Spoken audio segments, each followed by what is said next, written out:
Hello and welcome. You're watching Business Plus. I'm Shweta Kothari. We are continuing to track the market movement today on the back of a massive BJP win in the 5 states that went for elections. 3 were taken by the BJP. It was a thumping majority. Markets reflected those sentiments. And we are, of course, continuing to discuss what will be the factors moving not just the markets, but also the policy and the economic framework for the country. Joining me on the show is Rakesh Kher, editor at TV9 Mediaverse. Rakesh, a very good afternoon. Talking about Prime Minister Modi's victory speech yesterday and taking away from what are going to be the big economic planks, the planks of development, the plank on which BJP's politics will play out.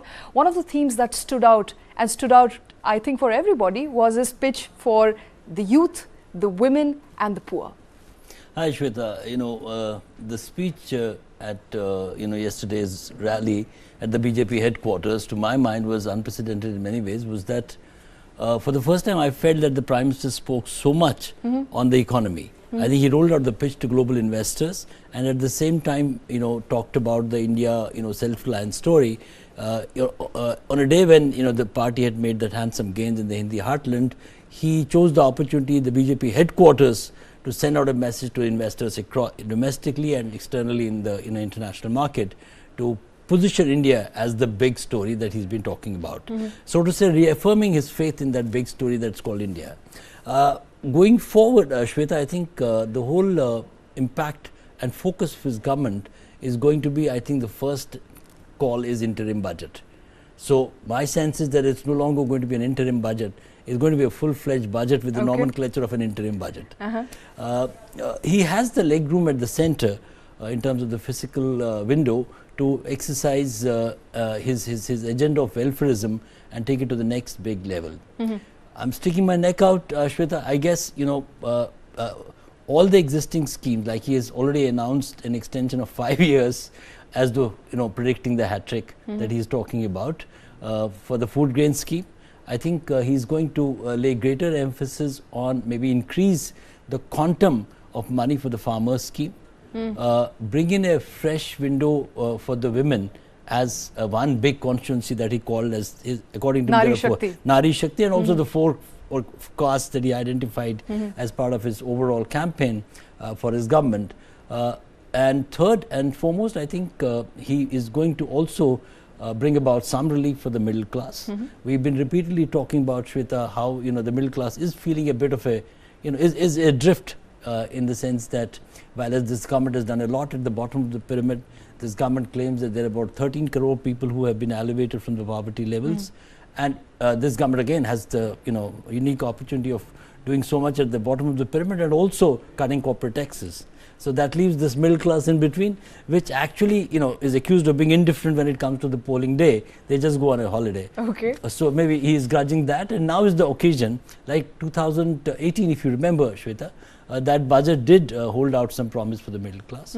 So a further iteration, reinforcement, probably increasing the dose of the welfareism for the targeted audiences that you rightly identified, and also telling the world that if you have to look at expanding your capacity and getting into new areas beyond China, this is one market which is both fueled by the domestic consumption story and also has a very, very attractive canvas for global investors to come, especially in new age sectors. That's where manufacturing is going to be a key play.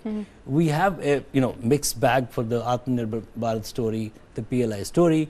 I think in his budget he's going to reinforce all those messages that these are campaigns, these are pillars of his economic policy which matter.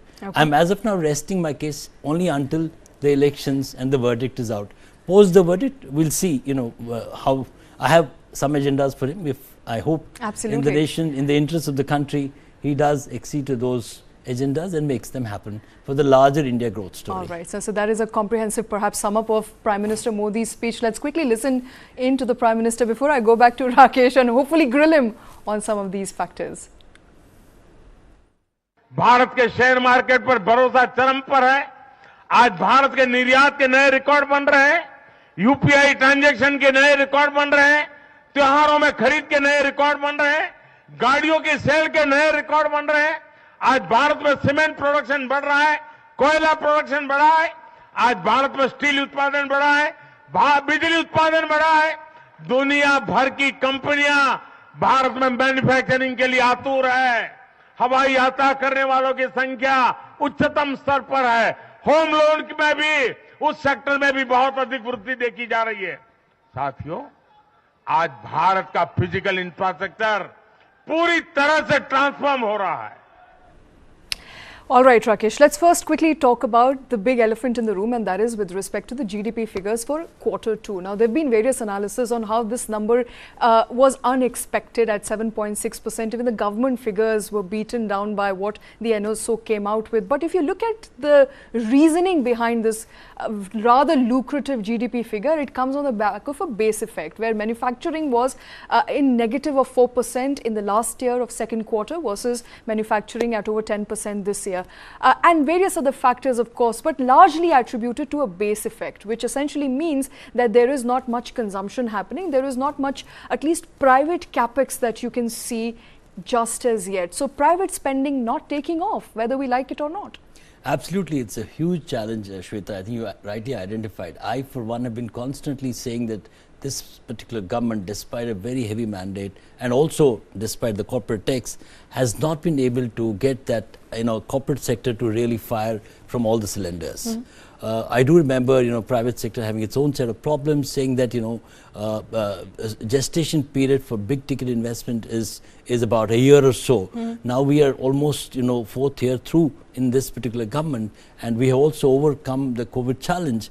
To my mind, there is no reason which is plausible for private sector not to have really matched government's investment levels. Right. I said this yesterday also post the mandate, that series that we were running on our channel, that globally all the heavy lifting in all emerging economies versus emerged economies has to be done by the private sector. If you don't do the heavy lifting, 75% of GDP globally is driven by private sector. Government of India, this government in particular, has repeatedly been talking about pushing the envelope when it comes to their own spending. Absolutely. Which I just outlined. They will probably do even a better one on that. But if you don't match it with the private sector component, then we have a problem. Forget about double-digit economic growth. Sustaining this particular growth is going to be a very, very difficult task for this government if there is not a matching or maybe more component from the private sector. Private sector probably is looking therefore, is the growth sustainable? I think that begs the question. 7.6% in Q2, but is it sustainable over Q3 and Q4, which is what's more important? Yeah, from two pillars, government spending is going to grow and grow. As Absolutely. I said, the interim budget would probably, create a huge impact in terms of, building a greater opportunity for the government to spend. That has its own cascading impact. Let's not undermine that effort. It's not just about the big bridges and highways being built. There is a cascading impact in terms of that money being, all the labor class being employed. So that apart, the other big thing is consumption story in India. The consumption story, India is absolutely on the top of it. I mean, we know the numbers, whether it's big cars, big houses, home loans, Prime Minister specifically mentioned. Affordable housing was the leader first. Now it may not be doing that well, but the traditional housing is doing well with such high interest rates. Look at the number of houses being sold. Greater Noida West in the Delhi NCR area was seen was like a no-go area. There's been an appreciation about 200% in the last 6 and 8 months. So in that sense, consumption story is really keeping the growth story intact. But I completely agree with you, Shweta, that if the private sector is not able to really speed up its intent, I mean, the intent may be there, but the proof of the idea is when you really announce some big ticket investment projects. Barring 3 or 4 big companies, the big cluster A, B, C, D, A, B, C, Birlas, Ambanis, Adanis, we don't see, projects of scale and size that I think the Prime Minister would love to see and, green flag. And we as rest of the students of economy would love to watch. Absolutely. My colleague Karthik Malhotra also joining us here in the newsroom. Karthik, few indicators that augur really well for this government, and that is the direct and the indirect tax collection. And we were discussing this right before the show. The indirect tax collection, by the way of GST, has done really well for the government. 1.66 lakh crore rupees on an average every month of the year this year. I mean, I think the first milestone was arriving at 1 lakh crore rupees, and then 1,50,000 crore rupees per month became this new high. And now consistently we've seen, you know, in the vicinity of 1.6 to as high as 1.76 lakh recently. So I think tax collection is definitely buoyant. Now, this is both direct tax as well as indirect tax. On direct tax also this year, I think for the first time we saw, you know, in the vicinity of about 7 crore Indians filing direct taxes, which has never... Which is a record. Which has never happened before. It's a record. And indirect taxes, GST, of course, continues to be mopped up in good capacity. So I think as far as the government's revenue is concerned, the government has got deep pockets. No, but it is the expenses also lined up. Exactly. As I pointed out. So now the problem now comes is, the expenses. you know, you have, I mean, I think, you know, it's okay to have debt on your books. I think as home buyers, as luxury car buyers, etc., you do take a loan every once in a while. But then how large should you permit your debt to be that it becomes financially or fiscally imprudent to go ahead with those expenses? So I think right now, if you permit me, this 5-year extension of the free ration scheme is obviously going to be a big cost to the government over the next 5 years. And given the election results that we've seen in 3 out of the 5 states that have gone on to polls recently, if that momentum were to continue in the general elections, and if this commitment of 5 years of free ration were to continue, it is something which is going to continue to burn a hole in the coffers of the government year after year. Now, can we pretend to afford it endlessly? I doubt it. Absolutely. And it's not going to be endless, So Rakesh. this, you know, I think both at the level of the individual, Karthik talked about, you know, we have this propensity, we want to be upwardly mobile, we want a bigger car, a bigger house, you know, everything needs, requirement is a big. In that sense, the individual context is that we were essentially a savings economy. We've been discussing this, Karthik. This paradigm shift has its own consequences because any break in the cycle leads to a very vicious cycle. So in that sense, we have to be mindful of that. That threat exists and could only grow. So the balance between fiscal prudence and spending. At the individual level and at the institutional level, that's the government. Right. So central government has a window because they've kept fiscal deficit below its stipulated target. Though the, you know, any day if you bring it even further down, that brings a greater opportunity to spend more and be healthy. But the states, my biggest worry is states. Now, the results yesterday have shown, whether it is in Telangana or in, you know, Madhya Pradesh, that, you know, this competitive revenue culture or freebie culture or SOPs culture, whatever the way you define it, is only going to heighten. So that is going to put additional pressure on, you know, physical health of all the states going forward in Lok Sabha elections. The only one saving grace to my mind, I was reading the fine print, is that OPS for now is buried. You know, the only state that went to, you know, Congress is the only party which was very bullish on OPS. It has won in Telangana, but Telangana, this was not an issue. This was a big issue in Rajasthan. This was a big issue in, you know, the Hindi heartland states. So in that sense, that's one little window of, you know, respite for the states going forward. But the temptation to overspend and what I call expenditure rigidity, you know, is only going to enhance. All right, and since we are on expenditure, I also want to quickly understand, you know, we were on GDP and the GDP calculation and whether it's going to meet its target or not. It looks like it may just exceed its target. What are the big challenges ahead of election year? What should the government focus on, since we are talking about Modi's economic agenda, Rakesh? Well, I think, you know, as I said, interim budget, we already outlined what could possibly happen. It will put greater pressure on the wallet, but then, you know, there are revenues coming in through direct and indirect taxes. There is a window. Going forward, you know, I think beyond May 25th, when the results would be announced or the new government is formed, any government that comes to power, and as of now it looks like Modi is hit to do a hat trick, the big challenge is Modi has to move from the politician to become a CEO of the nation. I'm saying something radical, may not be liked for that, but I would like, you know, to say it because I've been thinking about it. This double engine sarkar plays very well in the assembly elections context.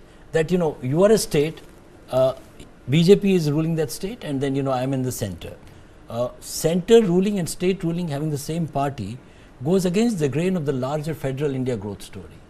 Imagine, you know, if you're not a BJP ruled state and this double engine sarkar plays on your mind constantly, you'll constantly feel that you're being discriminated. Sidelined, discriminated, which may or may not be fair. So going forward, to my mind, my biggest prescription to Mr. Modi would be that now Modi is the CEO that he started off in 2014 when he came in. He, retracted. People call it a strategic retreat. I would call it was bad for the country that, that suit boot jibe really, put him down and put him back. And he moved away from actually building those big ticket economic reforms about labor reforms, land acquisition. If you don't have land acquisition reforms, how can you build manufacturing? The two are synonymous. You need land for big ticket manufacturing. Absolutely. So those have to come back to the agenda. And most importantly, Mr. Modi in his third term, if that happens, has to inspire complete confidence. He talks about Team India spirit, but that has to move away from the much misunderstood way double engine sarkar is. Okay. And what about policy changes? So some of the policies have worked really well. We talk about digital economy, that has worked very well. Make in India, there's been a push, but we don't know so much about PLI scheme for that matter. So what about radical policy changes? To what extent and what all policies? PLI, of course, is a story which is still in the making, to my mind. 1.97 lakh crore rupees allocated towards this manufacturing to happen in India. But I think the key motive there again needs to be across all policies. Since the Prime Minister is focusing on the youth of the nation, employment generation has to be key, and employment generation more so in white collar jobs, the higher paying educated That's youth. Again linked to manufacturing, Karthik. No, I think manufacturing, Rakesh, to my mind is still going to employ a bulk of the population which may or may not have the education. They would have the skills, or they would be trained on the skills. But I think urban employment needs to be a story that Mr. Modi has to focus on, because these are the youth of the country which are going to lead and add further momentum to India's consumption story. Any distress when it comes to job, especially jobs of educated urban youth in this country. Remember, the median age of India right now is 28 and the average is 27. If this is the bulk of the population which is contributing to the job sector, which in turn is contributing to the economy, then that has to be handled with absolute topmost priority. You cannot have growth at a number or at a percentage of high unemployment rate. And we have seen the unemployment rate coming down to maybe, single digits, high single digits, 7%, 8%, but those are also high to my mind. China right now is facing exactly that problem. 20% of the youth is unemployed. At 20% unemployment, there is havoc being wreaked across the country, which was once and continues, in fact, to be the largest manufacturer. Becomes a demographic it liability. Becomes a liability. A challenge, and before that becomes a liability, I think hemming in that problem is absolutely key. Now, So if this requires further reforms beyond PLI, that needs to be implemented. I think there is a directional approach that this government has initiated, but it's a very modest start. When you reimagine your export basket from the services sector, so there was goods export, now there are services exports. We are talking about this big ticket global competitive center, GCCs coming to India. There is where I think a huge, we need not be thinking that we have hit the plateau when it comes to services sector in terms of its opportunities for the youth. You're right. I think we need to look at that again, reimagine that sector and build it to its potential while focusing on manufacturing. I think, the heavy lifting will have to happen through manufacturing, and that will happen only when there is the freedom to the entrepreneur, that he can bring in labor, he can have the land that he wants at a price which is cogent and is durable. The problem is that if you can, start a project at certain terms of references, if the political environment becomes untenable, and then there are these petitions and there is this, PLIs and not the one, the PLI that we're talking about. This is the one in the judiciary. We have a learning from the Singur incident. So I think PILs, PILs, my apology. So everybody is talking about continuity, stability of policies. In that sense, the corporate sector is looking forward to those big directional changes in the Modi government in its third term. Okay, and before I let you go, 3 big hits and misses, quick 30 seconds each. big hits in the coming year or Absolutely. already? For the government so far, and obviously in preparation to what's to come in 2024. We hit the ball rolling, Karthik. Yeah, well, I think the biggest hit definitely in recent times is this women empowerment that Mr. Modi has embarked upon and is literally walking the talk on. And we've seen with the passing of the Women's Reservation Bill in The Parliament, Ujjwala scheme. in the Ujjwala scheme as well, right? No, taking it from the micro to the macro. That's what absolutely I'm saying. right. Yeah. So I think that is something, the focus on women, and women being 50% of the population thereabouts, now becoming that much more confident to contribute to the economy is definitely one big hit. I think one big miss for me still would be keeping the smartphone manufacturing story aside. I think manufacturing is something where we need to see a lot more action than what we have seen. Another hit for me definitely would be the tax collection, the reforms that have happened on taxation front, both direct and indirect, and the use of IT and the use of digital India, that entire machinery,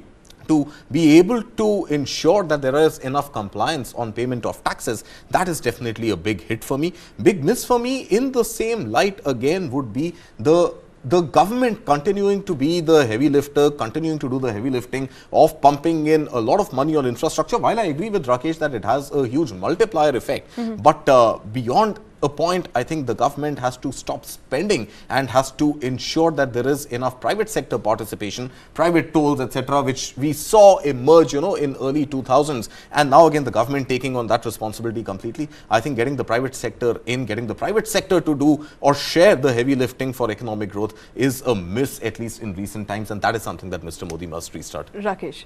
I mean, of course, the hit is that, he is, if he comes back, there is this element of stability and continuity, which to an investor, whether domestic market or globally, is of huge importance. Right. They want that stability, and that's reflected in the stock market response today. And we've seen that the entire ecosystem in the economic arena responds to stability and continuity. And I would say shedding this inhibition, that's a big miss. They need to shed that inhibition that if we do something for the corporate sector, it doesn't mean that you're sold out, as he rightly will. But if at the same time, failure to nudge corporate sector to bring in what is expected of it is something that they'll have to address right away. And I think a demand that the corporate sector has always had is of lower taxes compared to income tax. Yeah, corporate tax rate is already Still low lower. at about 25%. But I think to boost the investments of private sector and to aid the employment story, perhaps a haircut on the corporate tax could be looked at. I would say, Karthik, more than that, I think on the tax, I don't think Mr. Modi, even in his third term, would be able to do that. Because the narrative shifts from shifts back to the Sudbut ki Sarkar, unfortunately. Okay. No, I think ease of doing business. You talk to any businessman, he's still very worried about the big picture is aapka swagat hai. When you go to the But the red last tapeism mile, still exists. red tapeism, bureaucracy, delays, people wanting attention, files if not being money. moved for months and yeah, months. Yeah, so Yes. that is still a challenge. Absolutely. I mean, and ultimately and then that's where I come back to the CEO role. If you are integrated with each chief minister, and that the chief minister is integrated with each DM, I'm talking about DM as a CEO. Right. So when we have a district magistrate wearing the mentality of a CEO, you will have Mr. Modi as the CEO ultimately. All right. And that's where I think all the states must converge, irrespective of their political color. As is incumbent upon Mr. Modi to see them as potential team members in leadership roles. All right, a wonderful analogy. Modi as CEO, perhaps that is the expectation as far as Modi and economic agenda for 2024 is concerned. We've hit the ball rolling. 5 state elections results are already out, and we continue to discuss all those details right here on Newsline. But with that, it's a wrap on this show. Thank you very much for watching.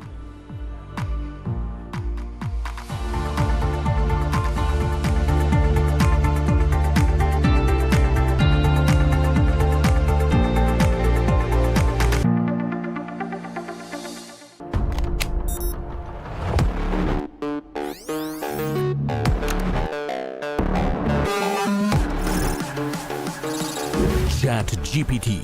It can generate codes and human-like responses through text, write stories, and do a lot more. I work in a newsroom with anchors, researchers and scriptwriters, graphic artists, producers, video editors, camera crew. But does a newsroom really need them today? All of us have to think about unique and distinctive value addition that cannot be automated or repeated or replaced by a machine.